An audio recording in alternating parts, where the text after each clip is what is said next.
Hello and welcome to the Invictus Racing League, round 6 at Austria, halfway point of the season now.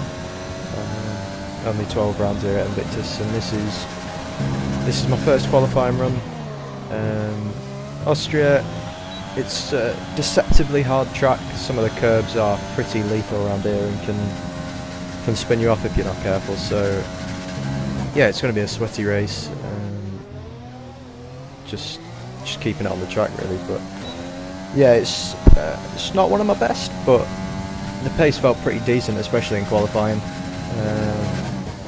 Race pace was a bit more of a struggle, I felt, but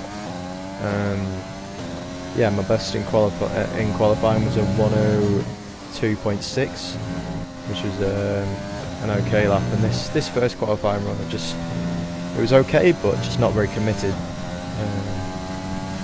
See, and as we come up to the last two turns here, second to last turn is alright, but then the last turn turning too early, and then yeah, there's a lot of time through there. So it's a 1:03.1 at the end of run 1, which is okay, but for a banker. And then this is our second run, and we run wide. We weren't going to improve by much anyway. We run wide and validate, so not good there either. And then we move on to our third run, and we are just slow, just half a tenth off, just a terrible lap. So it's all down to the last lap. Move on to that. A minute to go. We cross the start line now. Looking to improve. We know we've got about 3/10 in the locker. We go through turn 1 and we just, yeah, completely bottle it. I usually bottle qualifying just by doing a bad lap, but yeah, just completely spin out. But you can see we finished in P8, which is okay. There are a few F2 drivers filling in because we had low numbers, so in a full F1 grid I'd probably be outside the top 10, but I'll take P8. Our teammate in P4, it's a decent starting position, starting on the softs obviously. But yeah, I was pretty disappointed after qualifying, but just move on to the race and do the best we can with where we're starting. So that's all we can do. As the 5 red lights come on now.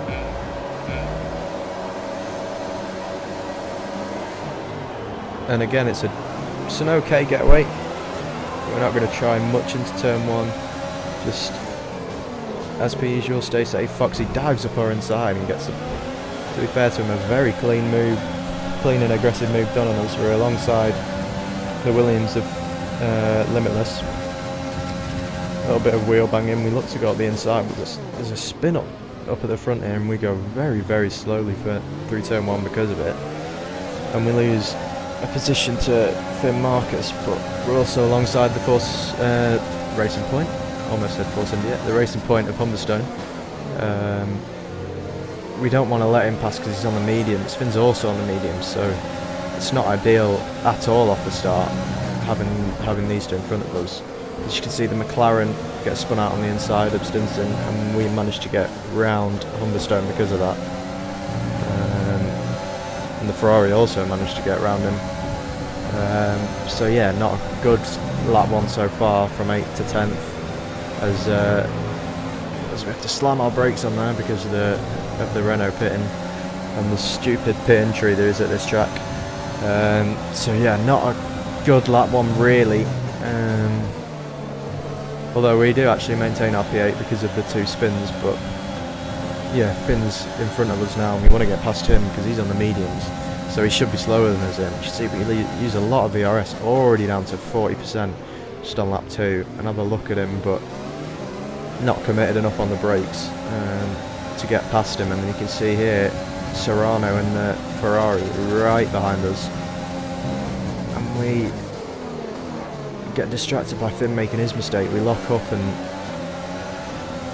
yeah, Serrano gets through on us, so it's not good from us really. It's not a good start, which seems to be a bit of a theme of the last few races, is not getting a good start or not getting a good first lap. As you can see, Stinson's now caught us after a spin on lap 1, and we use a bit of overtake, but we're not going to fight him too hard. We know he's much faster than us, so yeah, it's inevitable the overtake's going to happen at some point, so just don't want to lose too much time, let him pass, and hopefully follow him through with his overtakes on the guys in front if he manages to put them off. Yeah, he's now right behind the Ferrari in front of us, or sorry, the Mercedes now of Finn Marcus on the mediums, and he manages, with the traction he's got on the soft, to go down his inside. And yeah, Finn can't do much about that on the mediums. He just doesn't have the traction, and we're now looking to close up on Finn and hopefully get past him later on in the race. As you can see on lap 5 here, we completely miss our braking point, and Burmeister gets close to overtaking us here. We have to use quite a lot of overtaking and go defensive here. The hairpin was a corner I was struggling with quite a lot, just missing my braking point there. Burmeister tries to hold it around the outside of us, but we're not going to let him round there. Just push him wide, and yeah, now try and clean ourselves up, clean our driving up, and get on with overtaking Finn Marcus. So lap 7 here, he's dropped out of the DRS of the people in front of him, so this shouldn't be too hard of a move as he makes a mistake into turn 1 as well. So he's overtake DRS Rich, and that's a pretty easy move. We're way quicker than him down that straight, so yeah, that's a simple enough move. So we now have to try and get in the DRS of Serrano in front of us, so that we can get in that DRS train, save a bit of ERS, and they can drag us along, hopefully away from Finn Marcus. Which you can see as we come on to lap 12 here, we did get in their DRS, but Marcus managed to stick with us as well. So he's in a good position now. But yeah, we go into the pits on lap 12. I think we were the first car possibly to pit, other than those who pitted because of damage on lap 1. I think we were the first car to pit, and as you can see here, we go onto the hard tyre. I had exit now. Me and my teammate tried it in practice, and yeah, we decided that the hards weren't actually much slower than the mediums when they were fresh, and then at the end they were way quicker because of the tyre wear. So that's what we thought. But as you can see, as we move on to lap 14 here, we catch up the scope quite a lot with the undercut, and you can see he's come out on the mediums. So at this point, he should be definitely quicker than us as he goes for the move on. Luke Bailey is one of the F2 drivers who's filling in, so we want to get past him as quick as we can as well. And he's not going to fight this too hard. We use a bit of overtake, and he doesn't have DRS, so yeah, he doesn't make it too hard for us as we go down his inside. But yeah, so the goal now is just to stick with scope until, I think with about 10 laps to go, around lap 26 is when the hards start to come into their own, and probably at that point are equal, if not quicker, than the mediums. So we want to hold on to scope for as long as we can. As he comes out behind Foxy, we're having flashbacks to Monza here. The two Alphas in front of us and Burmeister behind us. Exactly the situation we have in Monza, as Burmeister actually looks down our inside there, but yeah, he can't get that move done. But yeah, so I guess Scope's now going to try and hang on to Foxy like he did in Monza. But as you can see, as we come on to lap 17, he actually drops out of the DRS of Foxy, which is ideal for us. Because Foxy was very quick, and him dragging Scope along, we would have probably struggled to keep up. But yeah, our pace felt very decent at this point in the race. I was happy with it. I hadn't done any practice on the hards, but to be honest, they felt great. I really struggled on the mediums in practice, but the hards felt so good. And as we move on to lap 19 here, at this point I was thinking I had better pace than Scope, and I wanted to get past him and try and pull away from the Ferraris behind us, as Burmeister actually spun out on that lap. But we go for the move on Scope and completely miss our braking point and go on the tarmac on the outside, which is very slippy. And so because of that, Serrano manages to get past us, and this I thought was going to be really detrimental to our race, because when you're the third car, it's so hard to get past with the two in front. well, the second car just having DRS off the first. It's so hard to overtake, so I thought I was going to really struggle from this point on to get past, because it can be a real struggle, especially on the hards. But as you can see here, on lap 21, Serrano goes for the move on Scope. I think Scope was struggling somewhat at this stage of the race for pace, and we've actually dropped out of the DRS here, but we're still fairly comfortable. I think we just made a mistake on the last lap. So Serrano gets the move done on Scope,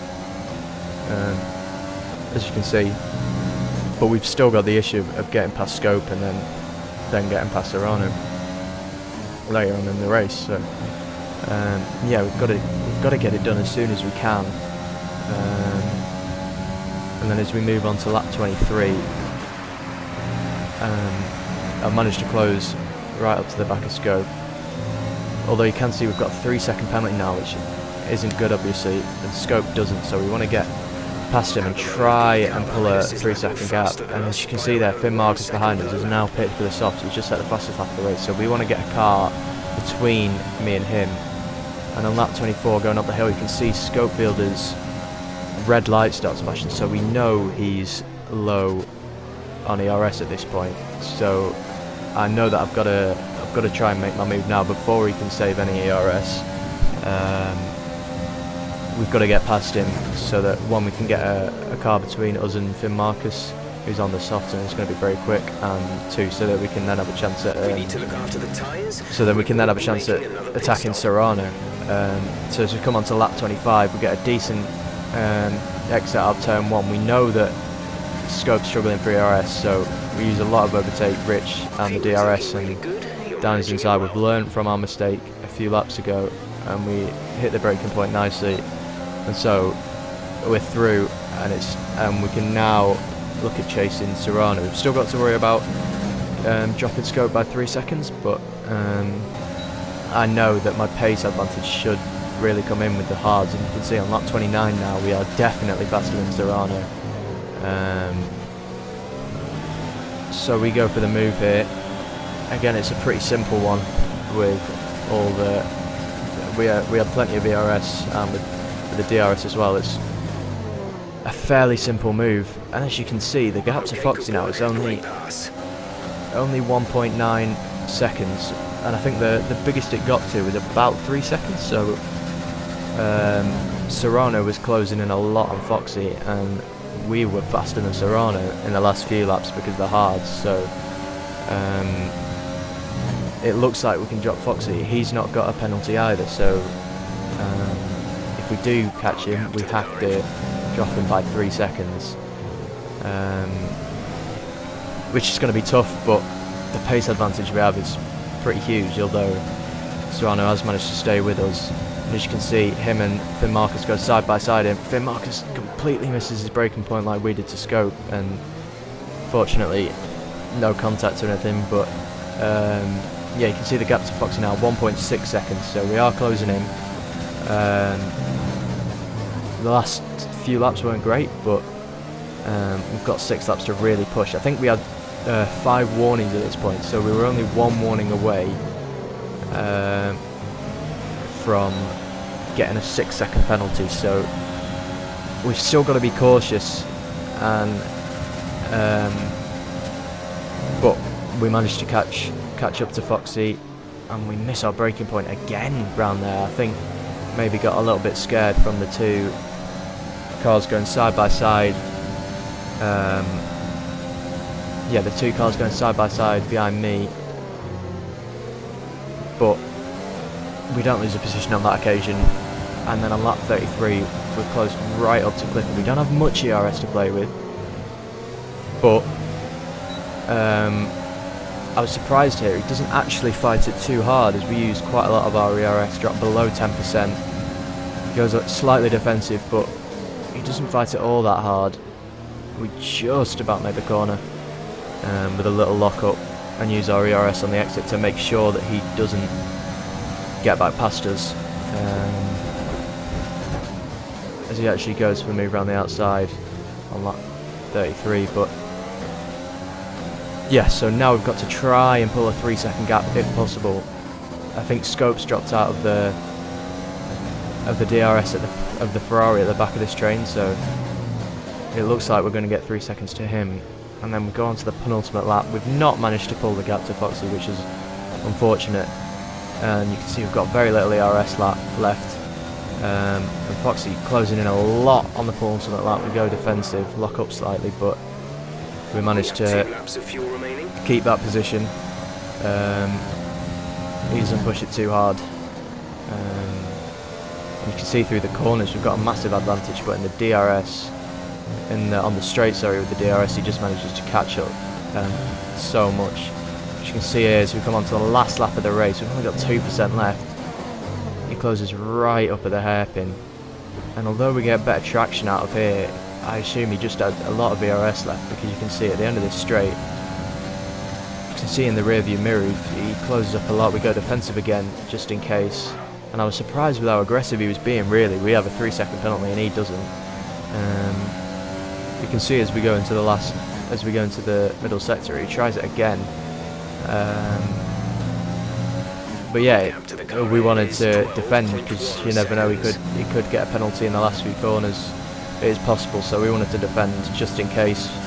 But it doesn't happen, so yeah, we cross the line in P5, finish P6. Our teammate actually wins the race, Beast has, so yeah, fantastic drive from him. But yeah, it's our best result so far. I'm satisfied with that.